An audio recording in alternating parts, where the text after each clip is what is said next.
What are cryptocurrencies? Well, in a lot of ways, they're just like the currencies that you and I already use every single day. Currencies such as the Canadian or American dollar, or the Mexican peso, are usually what we're used to. However, now you can use cryptocurrencies to make everyday transactions, such as buying that coffee that you want, filling your car up with gas, or going grocery shopping. However, unlike fiat currencies, which can both be digitalized and held in your hand, cryptocurrencies are completely digital. This means that they are not comprised of any precious metal or written on paper bills. They only exist electronically. They're also decentralized. This means that they do not have any single governing body or authority that monitors or controls its usage. Instead, cryptocurrencies run on a decentralized governing support system that is spread out across the globe. This support system essentially acts like a network server for the currency to run on, and then processes each transaction that occurs and keeps track of where all the money goes. This entire network is created and made possible by both privately and commercially owned computers who essentially volunteer their processing power to become a part of the network. This network that I keep referring to is called the blockchain. So how does the blockchain work? Well, the blockchain is basically just one giant worldwide ledger that exists within every computer that is a part of the network. Now, this ledger, it records every single transaction that occurs. This includes how much money was sent, where the money was sent to, and where the money was sent from. When a transaction occurs, think of it like you are sitting around a table with a group of friends playing poker. But nobody brought the chips, so what do? What you decide to do is you announce to the rest of the table how much money you are going to be betting. And then you write that down on a piece of paper in front of you.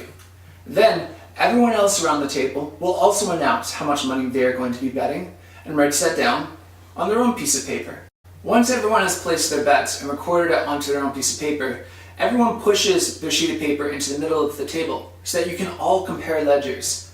You will then record everyone else's transaction onto your own so that they're all the same. After this, the hand of poker is then played. At the conclusion of the hand, you will then record onto your own sheet of paper who the winner was and where the money went. You will then once again push your sheet of paper out into the center of the table so that you can once again all compare ledgers and make sure that everyone has written down the exact same thing. Once your entire sheet of paper has become full of transactions, you will then push that block over to the side until you form a chain of blocks, hence blockchain. This is what all of the computers within the network are constantly doing, announcing a transaction has occurred, recording that transaction onto their own ledger, and then displaying it and making it public so that every single computer within the network can also record their transaction onto their own ledger. Through constantly comparing ledgers and keeping a public record, each transaction is made secure and impossible to steal from. How secure is blockchain? Well, in order for it to be made possible to steal any money at all, one single person would need to possess over half or more than 50% of the entire network in order to convince the rest of the computers that the ledger is wrong and it needs to be changed. Now, hold on a minute. The idea of a public worldwide ledger of people's everyday transactions, that's a huge invasion of privacy, no? No. Even though the ledger is made completely public and everyone can see it, thanks to cryptography, all anyone will ever be able to see is an identification key followed by groups of randomized letters and numbers that make absolutely no sense to you or I. Well then, what is cryptography? Cryptography is a method of storing and transmitting data in a particular form so that only those for whom it is intended can read and process it. This is accomplished through the use of cryptographic keys. These keys essentially serve as a mathematical guarantee that you are who you say you are. Only you have access to them, and they cannot be replicated. Without these keys, it is nearly impossible to decode encrypted data. When you create an account on a cryptocurrency network, which is called a wallet, that account will come with two of these unique keys, a private key and a public key. The public key serves to identify your account and says, "This is who I am," while the private key serves the purpose of acting as your private data signature that will decrypt the transaction, the key to unlock the box. If you were to send 3 coins to your friend, everyone else on the network will be able to view the transaction by accessing your public key. When your public key is accessed, it will then reveal the presence of your private key whilst never actually displaying the key itself. Unlike a signature, a credit card number, or a password, this proof of identity is something that cannot be faked by a scam artist. So what is mining then? Well, every transaction that occurs within the network begins with an algorithm which is called the input. The input can be any size or range of numbers and is unknown. The transaction then finishes with another algorithm which is called the output. Now, the output is always a fixed size and number. However, every output also leads directly into the next input, which is the math problem that the computer is trying to solve. For example, if the numbers 1, 2, 3, and 4 is your input, and the hashing algorithm says to add those numbers up, then your output will come to 10. But in order to solve the next input, the computer will then begin to guess through hundreds of random series of numbers until it comes up with the next correct sequence that add up to 10. It is this guesswork where a computer is generating hundreds or thousands, even millions of guesses per second that we refer to as hash rate. Metaphorically speaking, the computer is pounding away at the next input until it strikes the next correct sequence. And this is where we get the term mining from.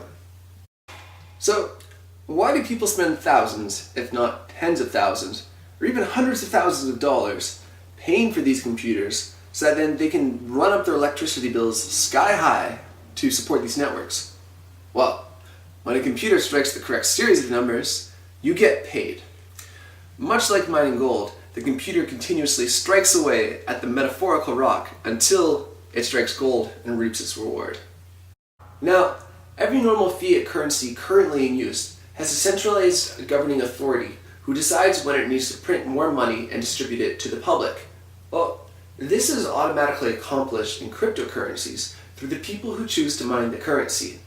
Miners continuously provide a network of support for the currency to run on, and in return, the currency itself actually pays the miner through distributing new coins into the currency directly through the miners. How can cryptocurrencies have any value? Well, cryptocurrencies are designed so that there will only ever be a specified number of coins in existence. For example, at the time of this recording, there are around 16.5 million bitcoins in public circulation. However, there will only ever be 21 million bitcoins in existence. This means that there are about 4.5 million bitcoins left to be mined and distributed into public circulation. It is estimated that the last bitcoin won't be mined until the year 2140. Now, every 4 years, the reward that is given out to miners for solving a block is cut in half. Bitcoin started at a 50 coin reward, which was then cut in half to 25 coins and then to 12 and a half. And in a couple more years, it will only be 6 coins. Now, in theory, and so far what we have witnessed, is that just like mining actual gold, as it becomes more rare and difficult to mine, the value of it also rises. Bitcoin has done the exact same thing.